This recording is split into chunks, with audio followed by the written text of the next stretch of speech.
सभी स्टूडेंट्स को good morning, नमस्कार। मैं विजय बाजिया, राजकीय उच्च माध्यमिक विद्यालय रिंगस की ऑनलाइन क्लास में आप सभी का हार्दिक स्वागत। देखो बच्चों, कक्षा 10 से की सामाजिक विज्ञान के दूसरे लेसन की अपन चर्चा कर रहे थे। लगभग अपना जो सेकंड लेसन है वो समाप्ति की ओर है।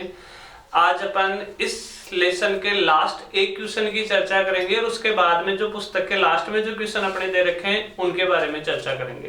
तो लास्ट जो अपना एक क्वेश्चन बाकी था, पहले तो वो देखते हैं। सिख धर्म का जो अपने लेसन में उल्लेख दे रखा है उसमें अपने को केवल ये देखना है कि सिख धर्म की प्रमुख शिक्षाएं कौन कौन सी हैं। सिख धर्म ने अपने को क्या क्या शिक्षाएं बताई हैं, तो इसको अपन क्वेश्चन के रूप में करेंगे। सिख धर्म की प्रमुख शिक्षाएं बताइए।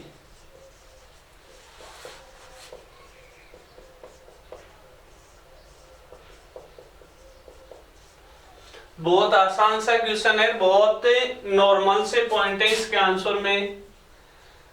पहला तो आप बता देना, सिख धर्म ने जो शिक्षा दी उसमें शामिल है ईश्वर एक है। पहली शिक्षा तो ये। दूसरा, सिख धर्म गुरु की महानता पर बल देता है। किसकी महानता पर बल देता है सिख धर्म? तो दूसरा पॉइंट लिख देना, गुरु की महानता पर बल।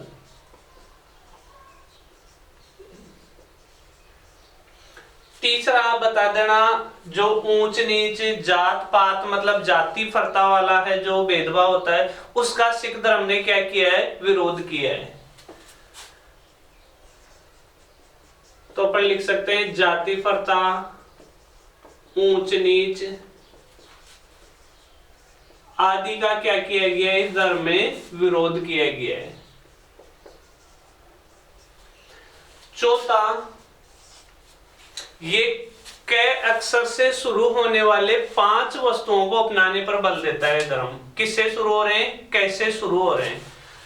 देखो 5 वस्तुएं कौन कौन सी है? केस। सिख धर्म में बड़े बड़े केस मतलब बाल रखे जाते हैं। अब बड़े बाल होंगे तो कंघे की भी आवश्यकता होगी। तो कैसे शुरू होने वाला पहला तो हो गया केस, दूसरा कंघा, तीसरा सिख धर्म के लोग बाग कटार भी रखते हैं, तलवार जिसे अपन बोलते हैं, छोटी सी कटार जो ब्याह शादी में दूल्हा रखा करता है। तो केस, कंघा, कटार या जिसे अपन बोलते हैं कृपाण। इसके अलावा अपन बात करें कच्छा, और एक पांचवा एक और इसमें कड़ा, जो कड़ा हाथ में पहना जाता है। तो 5 वस्तुएं रखना अनिवार्य माना गया है सिख धर्म में। कौन सी? तो चौथे पॉइंट को लिखोगे आप,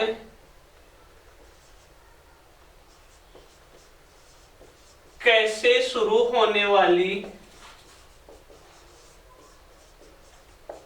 5 वस्तुएं अनिवार्य है इस धर्म में। कौन कौन सी? केस, कंघा, कृपाण,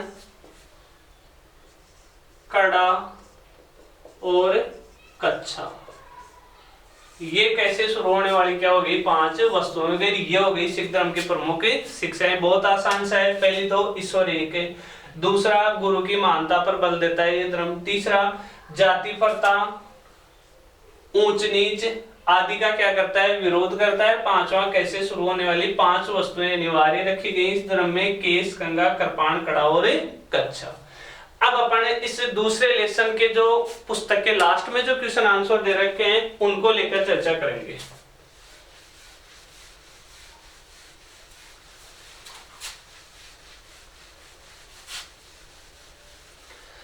तो चलो लास्ट वाले क्वेश्चन आंसर अपन स्टार्ट करते हैं। पहला क्वेश्चन अपने दे रखा है, गुलाम वंश का अन्य नाम क्या है? तो पहले प्रश्न में अपने से पूछा गया है गुलाम वंश का अन्य नाम। तो गुलाम वंश के अन्य नाम अपनी पुस्तक में बता रखे हैं, यामिनी व इलबारी वंश। गुलाम वंश को किस वंश के नाम से जाना जाता है? यामिनी वंश कह दो चाहे इलबारी वंश कह दो। ये तो आपके पहले क्वेश्चन का आंसर हो गया। दूसरा प्रश्न है, रजिया ने याकूत को किस पद पर नियुक्त किया था? तो रजिया सुल्ताना ने याकूत को किस पद पर नियुक्त किया था? अश्वशाला का प्रधान। एक नाम और दिया था अपन इसको, अमीरे आखूर। वो याद करना थोड़ा ज्यादा मुश्किल रहेगा, अमीरे आखूर। दोनों में से आप कोई सा भी आंसर लिख देना, ये ज्यादा आसान रहेगा, ये वाला आप याद कर लेना। याकूत को कौन से पद पर ये रजिया ने नियुक्त किया था? अश्वशाला का प्रधान। तीसरा प्रश्न है अपने, लोहे व रक्त की नीति लागू करने वाला शासक कौन था? तो लोहे व रक्त की नीति लागू करने वाला शासक कौन था? बलबन। देखो बलबन के बारे में एक एक नंबर के कई क्वेश्चन बढ़ते हैं। जैसे बलबन ने एक तो राजत्व सिद्धांत दिया, और राजत्व सिद्धांत क्या था की थी अपन ने चर्चा। बलबन ने अपने दरबार में कौन सी नीति लागू की? सिजदा व पाबोस की नीति लागू की, मतलब सिर झुका के आओ और आते ही बलबन के पैरों को चूमो। इसके अलावा लोहे व रक्त की नीति भी किसने लागू की? बलबन ने। लोहे और रक्त की नीति के तहत बलबन क्या करता था? शत्रुओं के प्रति ये नीति अपनाता था। अगर कोई पुरुष शत्रु होता था ना तो उसको तो मृत्युदंड दे देता था, और अगर कोई महिला या बच्चा उसका शत्रु होता था तो उसको क्या बना लेता था? गुलाम बना लेता था। चौथे क्वेश्चन की अपन चर्चा करें। चौथा प्रश्न दे रखा है, बाबरनामा का फारसी में अनुवाद किसने किया था? तो बाबरनामा का फारसी में अनुवाद किया था अब्दुल रहीम खान खाना। इसने बाबरनामा का किस भाषा में अनुवाद किया? फारसी में। अपने को पता है बाबरनामा बाबर की आत्मकथा है, जो बाबर ने तुर्की भाषा में लिखी थी। कौन सी भाषा में? तुर्की भाषा में मूल रूप से पुस्तक थी, लेकिन इसका तुर्की से फारसी में अनुवाद करने वाला कौन था? अब्दुल रहीम खान खाना। पांचवा प्रश्न है, ग्रैंड ट्रंक रोड किसने बनवाई थी? तो ग्रैंड ट्रंक रोड बनवाने वाला कौन था? शेरशाह सूरी। अपने पूरी चर्चा की थी ग्रैंड ट्रंक रोड के बारे में, जो कहां से कहां तक है? बंगाल के सोनार गांव से पेशावर तक ये रोड बनी हुई है, और इस रोड का निर्माण किसने करवाया था? शेरशाह सूरी ने। अगला क्वेश्चन है, पानीपत की दूसरी लड़ाई कब हुई थी? तो पानीपत का द्वितीय युद्ध, पानीपत की दो लड़ाई हुई थी। अपने से पूछा जा रहा है पानीपत का सेकेंड युद्ध या द्वितीय युद्ध, ये हुआ था 5 नवंबर 1556 ईस्वी को। हालांकि अपने क्वेश्चन में ये पूछा गया है कि पानीपत का द्वितीय युद्ध कब हुआ था? 5 नवंबर 1556 को। लेकिन आपको याद कंप्लीट करना है, पानीपत का द्वितीय युद्ध इस तारीख को हुआ था। किस किस के बीच हुआ था? बैरम खां और हेमू के बीच। अकबर की सेना का नेतृत्व तो कर रहा था बैरम खां, और इनके विरोध में कौन था? हेमू। और हेमू ने इससे पहले विक्रमादित्य की उपाधि भी धारण की थी। तो अगला क्वेश्चन अपना ये है, हेमू ने कौन सी उपाधि धारण की थी? सातवां प्रश्न है, हेमू ने कौन सी उपाधि धारण की थी? तो हेमू की उपाधि कौन सी थी? विक्रमादित्य। अगला क्वेश्चन है, विश्व प्रसिद्ध हल्दी घाटी का युद्ध कब हुआ था? तो हल्दी घाटी का युद्ध कब हुआ था? 18 जून 1576 को। पता होगा किस किस के बीच हुआ था?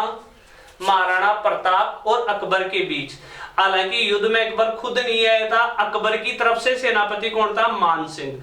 तो युद्ध के मैदान में तो मान सिंह था, और दूसरी तरफ कौन था? महाराणा प्रताप। और ये हल्दी घाटी का युद्ध कब हुआ था? 18 जून 1576 को। अगला 9वां प्रश्न है, अकबर ने कौन से धर्म का प्रवर्तन किया था? मतलब अकबर ने कौन सा धर्म चलाया था? दीन ए इलाही। इसकी भी अपन ने चर्चा की थी। बताओ कब चलाया था? ये चलाया था 1581 ईस्वी में। अकबर ने जो दीन ए इलाही नया धर्म चलाया था 1581 ईस्वी में, इस धर्म का पुरोहित कौन था? ये कुछ छोटे छोटे और क्वेश्चन तुम्हें ध्यान रखना है। पुरोहित था कौन? अबुल फजल। और इसके अलावा आपसे पूछा जाए दीन ए इलाही धर्म में, दीन ए इलाही धर्म को अपनाने वाला पहला हिंदू कौन था? तो कौन होगा? बीरबल। तो अकबर ने कौन सा धर्म चलाया? दीन ए इलाही। अगला अपना प्रश्न है, बहमनी साम्राज्य का संस्थापक कौन था? बहमनी साम्राज्य का संस्थापक था हसन खां। देखो शुरू में अपन ने लेसन की जब शुरुआत की थी तो एक तरफ तो अपन ने वंश लिखे थे, दूसरी तरफ उसके संस्थापक लिखे थे।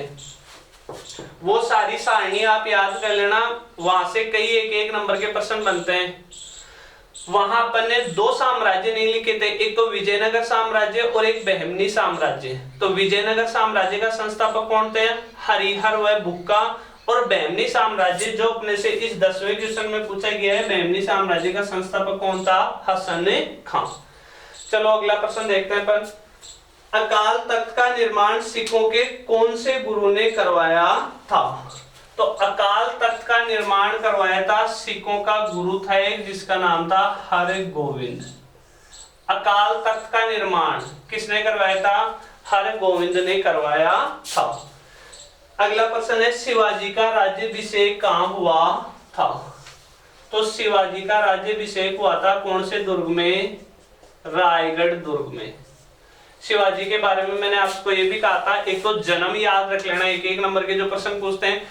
जन्म तो कहां हुआ था? शिवनेर दुर्ग में। एक राज्याभिषेक वाला पूछा जाता है, राज्याभिषेक कहां हुआ था? रायगढ़ दुर्ग में।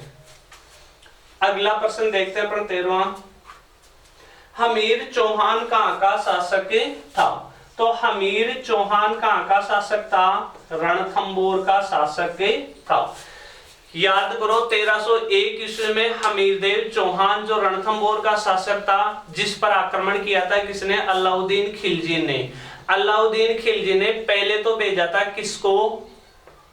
नुसरत खां व उलुग खां को, और फिर खुद एक बड़ी सेना लेकर आया था 1301 ईस्वी में। तो हमीरदेव चौहान कहां का शासक था? रणथंभौर का शासक था। अगला क्वेश्चन है, अमर सिंह का फाटक कहां पर है? तो अमर सिंह का फाटक स्थित है दिल्ली के लाल किले में। फाटक मतलब वो ट्रेन वाला फाटक नहीं है, ये दरवाजे जो आते हैं ना, उस फाटक की बात है। तो अमर सिंह का फाटक कहां है? दिल्ली के लाल किले में। लाल किले भी दो हैं, एक आगरा में भी और एक दिल्ली में भी, इसलिए कंप्लीट लिखना कौन से लाल किले में अमर सिंह का फाटक है? दिल्ली के लाल किले में।